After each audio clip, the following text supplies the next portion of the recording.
Don't start that here. And the phones, I suppose, should also go silent. I think I'll begin by formally welcoming all of you to this session, in which we'll talk about two divergent works from the realm of poetry and the harsh realities of life. When I was asked to be a moderator, I only looked at the titles, and one of them said Pakistani Urdu Verse, an anthology, and then Silent Voices, Untold Stories. Now, I thought that this would be some kind of untold stories, which would be bringing in some romance, something to do with poetry. But as I said, the two works are totally divergent. One is an anthology of Urdu verse, which has gathered the nazms of the 20th century Urdu on different themes and different ways of treating those nazms. And the other is a socio-economic study of, yes, untold stories, because this is a sociological study of the women servants, the masis and the ayahs that you have in your house, and what happens to them and what kind of oppression and what kind of problems they face. I could relate to that because when I was doing some work of this kind, I at one point went to fisheries and to thread factories where women were working. And to my great surprise, I found that the women, they told me that they were given looms that had broken threads, and men were given looms which were good. And at the end of the day, they were paid according to the looms that they had made. But the plea was that women have more patience, and so they can unwind the broken threads or the tangled threads better. And so that's why they were given. But at the same time, they were not paid for their time, they were paid for that loom. So there are many untold stories of inequality in our kind of society. But first of all, let me say that I'm honored to be moderating this session with such an august personality as Professor Anita Ghulam Ali, whom everybody knows. And I publicly acknowledge her as my leader and somebody who has mentored me into many things.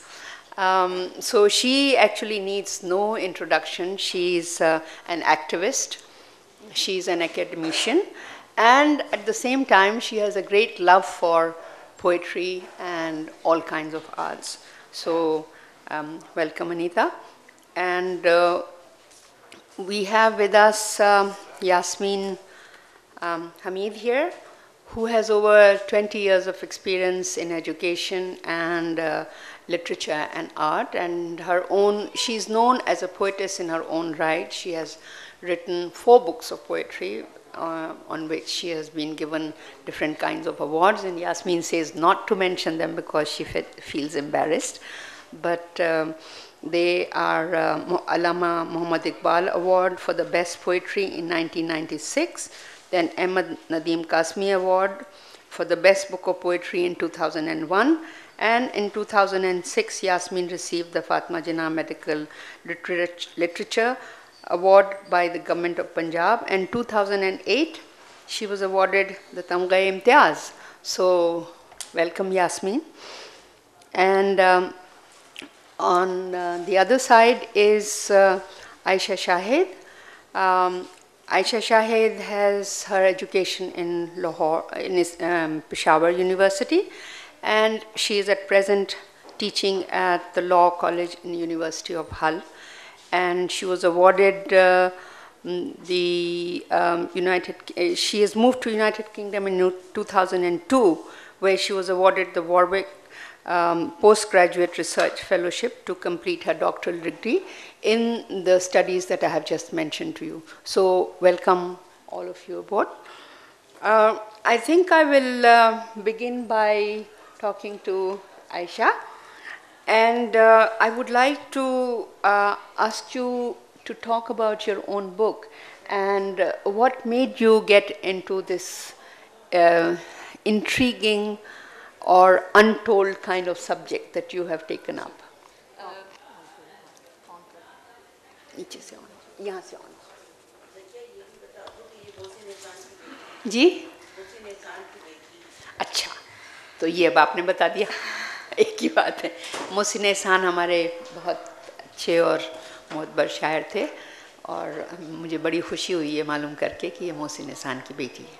जी सबसे पहले तो जी मैं शुक्रिया अदा करूंगी आमना सईद साहिबा का, जिन्होंने मेरी इस मामूली सी छोटी सी काविश को मेरी हौसला अफजाई की और मेरी इस काविश को छापा. ये मेरे लिए बहुत बड़े एज़ाज़ की बात है.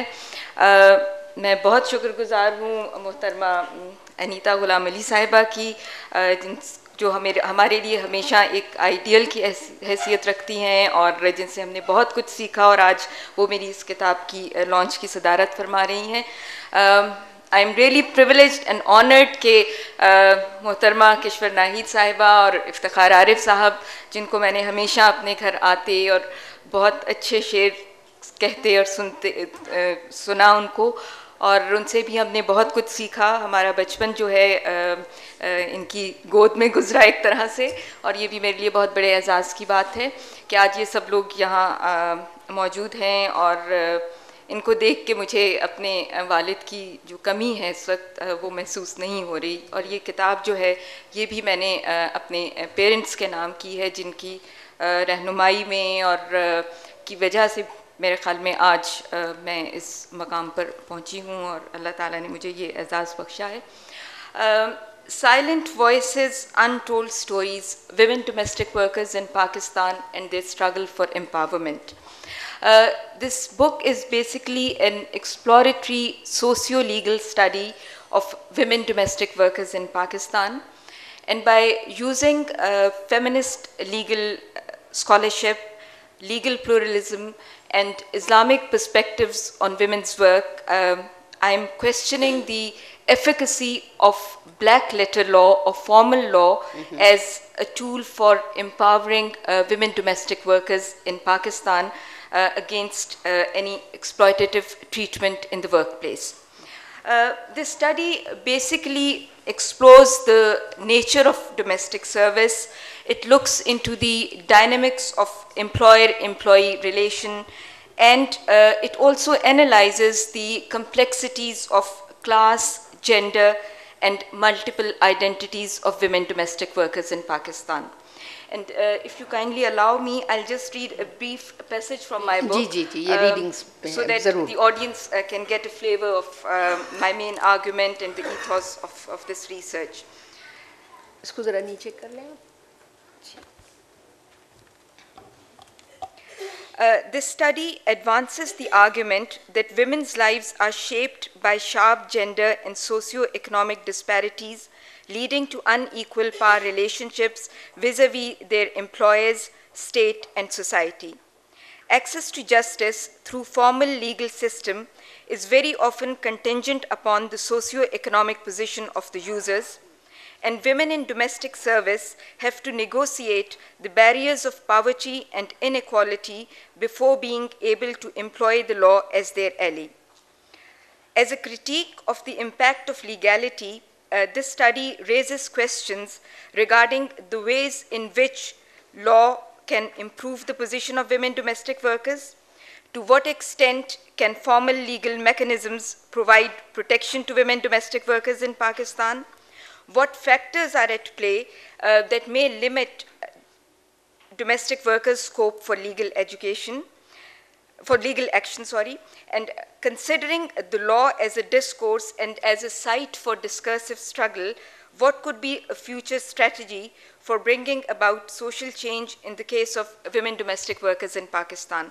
And it is in light of these questions that I'm re-examining the role of law by exploring the relationship between law, gender, empowerment, and access to justice for women domestic workers.